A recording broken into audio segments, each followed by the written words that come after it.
Welcome to the Explainer. So, what if I told you the secret to becoming a more respected, more effective leader isn't some hot new management trend? What if it's actually a set of ancient principles about the power of our words? Today, we're going to dive into how this timeless wisdom can literally transform your communication skills.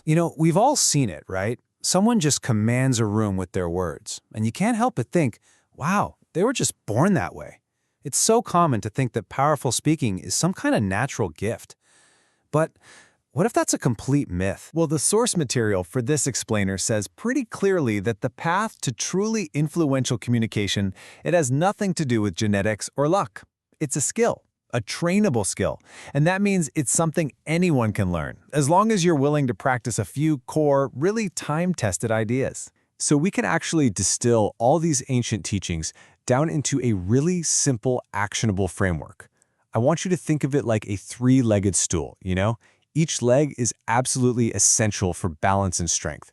And those three legs are the right words, the right intention, and the right mindset. All right, so let's jump right into that first pillar, the right words.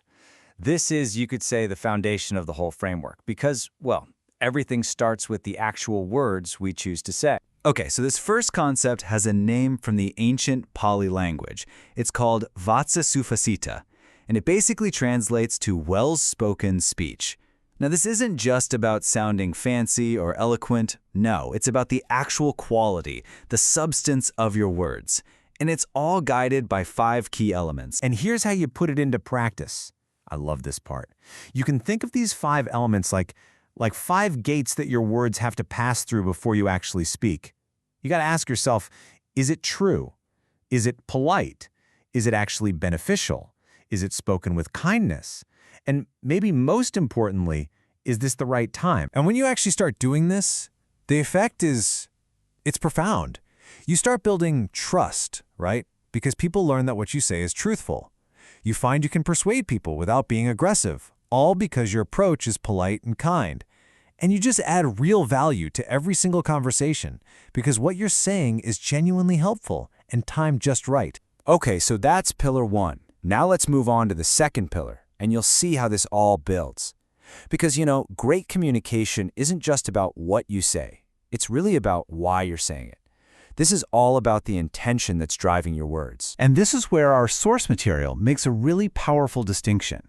It says the right intention is fueled by 2 different but related forces. First, you have metta, which is goodwill. That's the active wish for other people to be happy. Then you have karuna, which is compassion, and that's the desire to see others be free from their suffering. A true leader, the source says, speaks from a place that combines both of these. This really requires a complete shift in your mindset, and the source captures it perfectly. You have to stop speaking just to win an argument. Instead, you start speaking to create understanding. Your goal isn't to be right anymore. Your goal is to lead, to guide everyone in the conversation toward a better, more positive outcome. All right, our final pillar is the one that really ties this all together. It's the right mindset. And this one isn't about what you say or even why you say it. This is all about your internal state, your mental clarity, and your focus while the conversation is actually happening. So the first part of this mindset is sati, or what we'd call mindfulness. And this is simply the skill of being fully present. It means you're not just sitting there waiting for your turn to talk. No, you're actively listening, you're observing body language, you're sensing the whole energy of the room, and you're doing it all without judgment. And the second piece of the puzzle is panya, or wisdom. Now, this doesn't mean you have to be the smartest person in the room. It's more about the ability to take a breath, reflect on what you're hearing, analyze it with some clarity, and then, and only then, craft a response that's genuinely intelligent and constructive. So think of it like this. Mindfulness is your radar. It's constantly scanning the room, letting you accurately read the situation and adapt in real time. And wisdom? That's your strategic command center. It takes all that data from the radar, processes it, and helps you respond in the smartest, most beneficial way possible. When you get both of those working together, wow, You become incredibly adaptable and persuasive. Okay, so this all sounds great in theory, right? But how does it actually hold up in the real world? With deadlines and stressful team meetings. Well, the source material gives us a fantastic case study that shows these principles in action. So the source tells the story about a businesswoman who just felt she wasn't an effective speaker. She felt overlooked.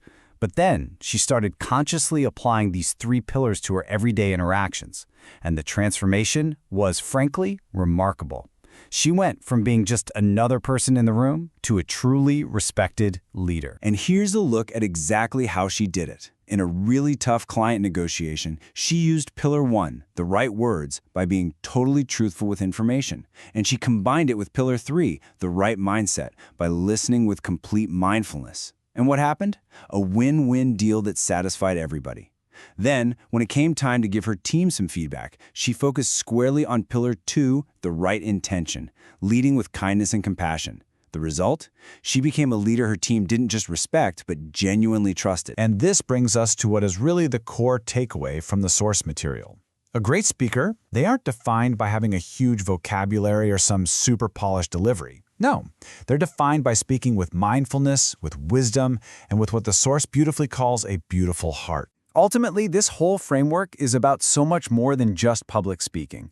It's really a guide for using our words to build trust, to create connection, and to lead with a positive influence in every single interaction we have. So as you go about your week, we want to leave you with this one question to think about. How will you use your words to lead with kindness?